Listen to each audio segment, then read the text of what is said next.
brought to you by Patil Kaki.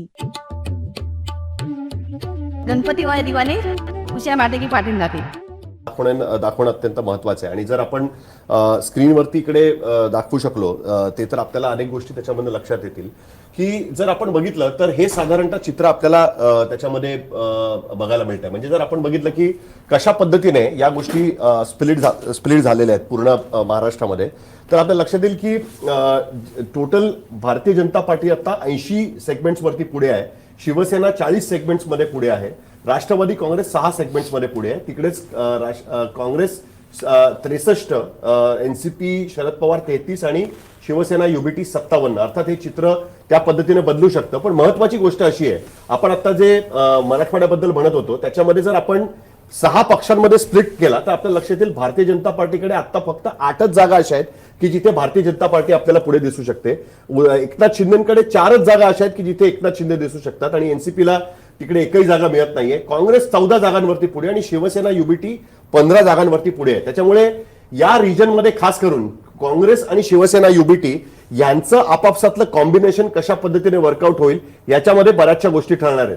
Exactly तीच गोष्ट आपल्याला प्रत्येक रिजनमध्ये बघायला मिळते. म्हणजे आता मराठवाड्याचा आपण जर पश्चिम महाराष्ट्र करणार असू तर तिकडे पण आपल्याला लक्षात येईल की भारतीय जनता पार्टीकडे 17 जागा आहेत, अजून त्या जागांवरती भारतीय जनता पार्टी पुढे.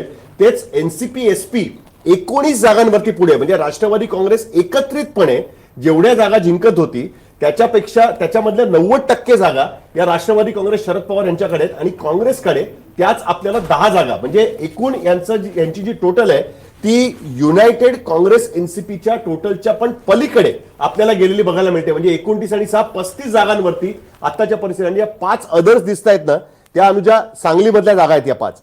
म्हणजे 35 आणि 5 साधारणतः 40 जागांवरती आत्ताच्याच परिस्थितीमध्ये आपल्याला महाविकास आघाडी आपल्याला या ठिकाणी पुढे दिसते. विदर्भात सुद्धा तीच परिस्थिती आहे. भारतीय जनता पार्टी त्यांचा परफॉर्मन्स 39 वरनं घसरून 29 पर्यंत आला होता, तो 15 पर्यंत घसरलेला आहे.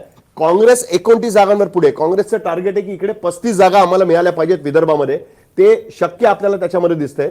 पण तेच जेव्हा आपण ठाणे कोकण रिजनमध्ये येतो तिथे मात्र आपल्याला ह्याच गोष्टी शिवसेना आणि भारतीय जनता पार्टीकडे झुकलेल्या बघायला मिळतात की 11 आणि 12 भारतीय जनता पार्टी शिवसेना युनायटेडली ऑलमोस्ट 23 जागांवरती पुढे आपल्याला बघायला मिळते आणि राष्ट्रवादी काँग्रेस अजित पवार सुद्धा 4, कारण तिकडे त्यांचा कॅन्डिडेट होता. याउलट महाविकास आघाडी ठाणे कोकण पट्ट्यामध्ये वीक आहे, अर्ध्या जागांवरती फक्त पुढे. मुंबईमध्ये मात्र शिवसेना युबीटी वन साइड 15 जागांवरती आपल्याला पुढे त्या ठिकाणी बघायला मिळते. त्यामुळे या रिजन वाईज जर आपण विचार केला तर आपल्याला लक्षात येतं की कशा पद्धतीने महाविकास आघाडीमध्ये प्रत्येक रिजनमध्ये शिवसेना आणि काँग्रेस यांच्यामधलं आपापसातलं अंडरस्टँडिंग किती चांगलं झालं पाहिजे ते आपल्याला त्याच्यामध्ये त्या पद्धतीने लक्षात येऊ शकतं. पश्चिम महाराष्ट्रामध्ये गेल्यानंतर आपण पुढचा रिजन पश्चिम महाराष्ट्र घेणार आहोत. त्याच्यासाठी म्हणून हे ग्राफिक्स अत्यंत महत्वाचं ठरतं की कसं पार्टी वाईज या ग्राफिक्समध्ये आपल्याला फरक लक्षात येतोय. अनुजा.